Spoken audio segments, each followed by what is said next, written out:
supervision hours meeting course requirements. Oh, my goodness, the confusion that comes up on this one, Rory.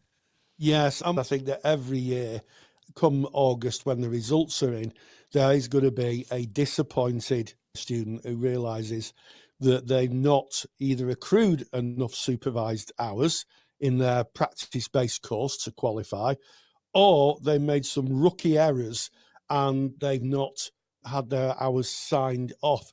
So I'll start off by saying that when you do a counselling course, certainly at practice level, so I'm talking of diploma here in the UK, diploma and above, diploma, degree, master's degree, where you have to have 100 supervised hours to meet the course requirements. You have to do the in-class work, but also you have to have 100 supervised hours, usually at a placement. It's a non-negotiable. It's not a, it would be nice if, or wouldn't it be lovely if we could. It's an absolute non-negotiable. And I think what causes students a lot of confusion is that sometimes that's not driven in hard enough. I'm sure tutors listening to this are saying, we do, Rory, we do drive it in hard enough. But I think it's something that students sometimes struggle to comprehend. You have to be supervised for every client hour that you have. And there are supervision ratios. Now, because of different exam boards, they have different ratios to ethical bodies. And I'm not going to go too much into the weeds on that. But what I'm going to say is the British Association for Counselling and Psychotherapy say that you should have 1.5 hours a month of therapy and supervision. And if you see more than 4 clients in a week, you should have at least 1 hour a fortnight. So you need to think about how often you go to supervision. And the thing is, it's per month. You know, what can happen is that some people stray over or they forget. I've had students forget, I forgot to go to supervision this week. And we have to take the big red pen and say, how many hours have you accrued in this month? Oh, I've done 20 hours. We put a big red pen through it and say you can't submit those because they're unsupervised hours. And the other rookie mistake that people make is that, say, for instance, you've got 98 hours and you're coming to the end of your course and you think, oh, I've got 98 hours. Then you get to 99, then you get to 100. You think, great, I've done it. I've got 100 hours. Sometimes that 2 hours between 98 and 100 is sent off to the marking body, the exam board, if you like, but it's not supervised because someone's thought it's only 2 hours and I can wait another month and get those 2 hours supervised at the end of the month. Every single hour, and I do sound like I'm training, being a teacher again, every single hour needs to be supervised. And what I would say is that if you're thinking of doing a practice-based qualification in the UK, you need to have a strong conversation with yourself about, A, the cost of supervision, because for most students it's paid for, and also if you've got the capacity to have it. I see occasionally people writing, I can't make supervision every month because I've got other commitments. I'm afraid you can't do that. You really can't pick and choose. It's a non-negotiable. And I'm sorry if I'm coming across as a bit kind of teachery, but it's terrible to see the disappointment on students' faces when you've told them, and they still haven't applied what's been told. And of course, they don't pass. It's not a great conversation to have, Ken. It's not. And I get that you say, oh, I'm coming across all preachy here, but you're doing it from a good place. Certainly when we were teaching together, it was a source of high referral. The students would be putting in their final portfolios. We'd ask them, are you sure all of your hours are supervised? Yes, they're all supervised. Hand it in for external marketing. And surely enough, a couple would come back and need revisiting. And it can happen unintentionally. It can happen that maybe your supervisor gets ill or you get ill and are not able to go to supervision. And it's about thinking how you work with that and how you can gain those supervised hours. And I think that the language is misunderstood because we often hear students speaking about their 100 hours. Oh, I need to get 100 hours. But what they're leaving out is the word supervised. Yep. If they're not supervised, they do not count. It doesn't matter how attentive you were or how incredible that session was or what the incredible, if that hour has not been taken to your supervisor and falls within the correct ratio, it just doesn't count. And it's sad and it may feel unfair, but I get why it's there, because we are meant to do a minimum of 100 supervised hours to evidence that we understand what we're doing and that we have a second person, the supervisor, saying, yes, this person has brought these clients to me and they know what they're doing. They can go out now and be a qualified counselor. So it's tricky, and we just don't want you to fall at that. Rory, with that being said, any tips on how to keep your hours so that you don't fall into that trap? Yes, strangely enough, I do. What I suggest is that when you go to your first supervision meeting, you take any documentation that relates to the amount of hours you have to have of supervision to pass the course. Now, I've supervised many students, and the first conversation I have with the supervisor is bring in any documentation that you have regarding the hours and which exam board are you with. And then what I do is I go and look at the exam board in my own time and I print off the documentation. So the first meeting when we're talking about that is, are we on the same page? Have we got the right documentation? Now, a lot of exam boards, because this isn't something that just happens with one exam board, there are lots of students who at the end of their 2-year course or 3-year course have got their hours a bit muddled up. They now have very robust documentation.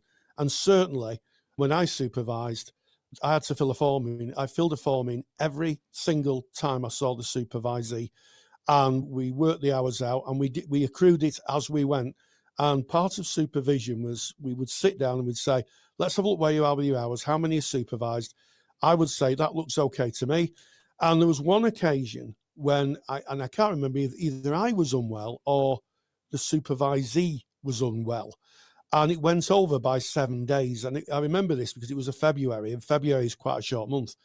So I went into the awarding body or the exam board's policies and found that there was a mitigation document. In extraordinary circumstances, you could actually claim 7 days over the ratio if you put a letter in from your supervisor. So I put that in and I wrote a covering letter to the exam board saying, I'm such and such a body supervisor.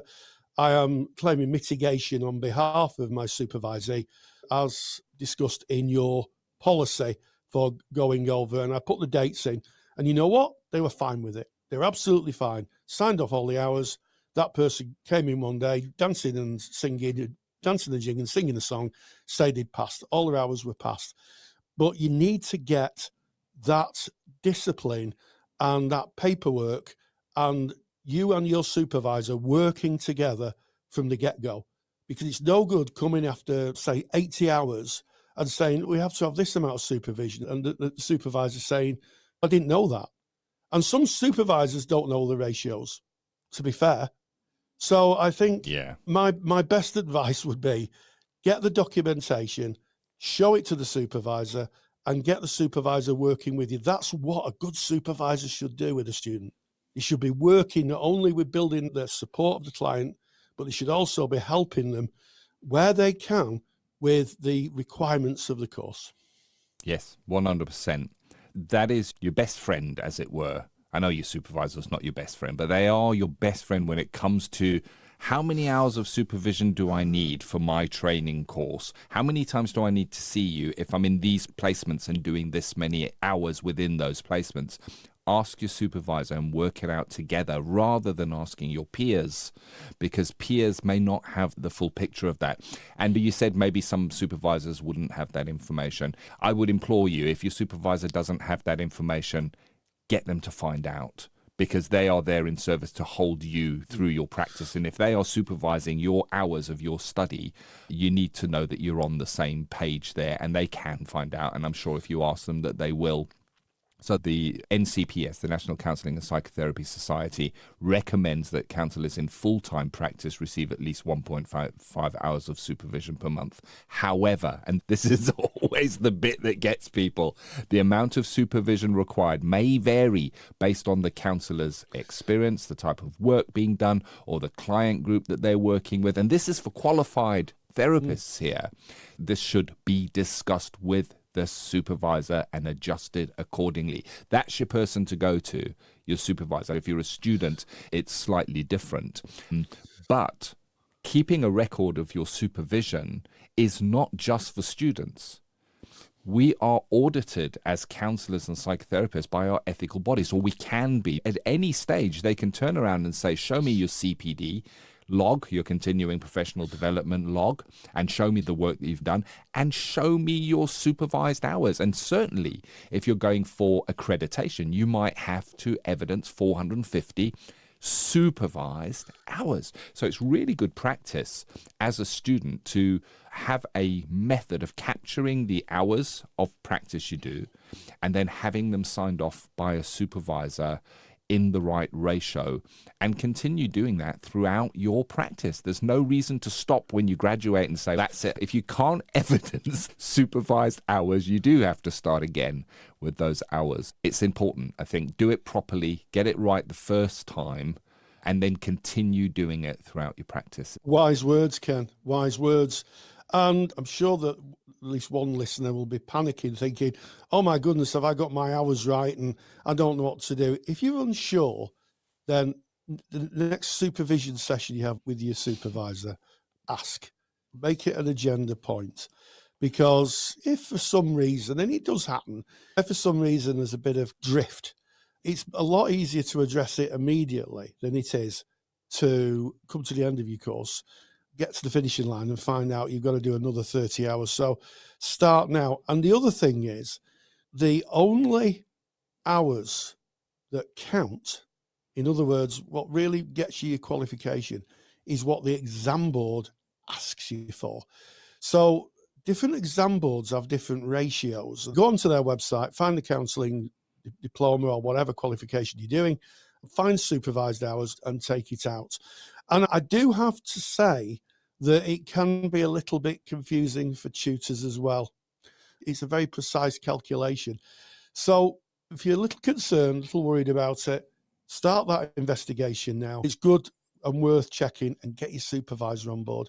And then you've got all the bases covered, really.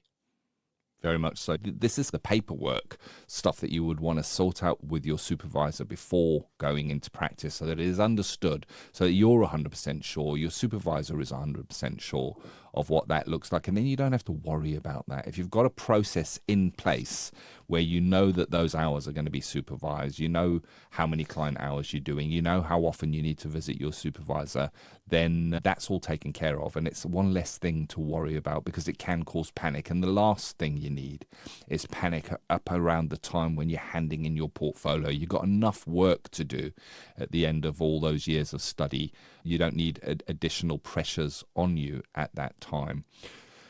So there it is, supervision, required supervision hours,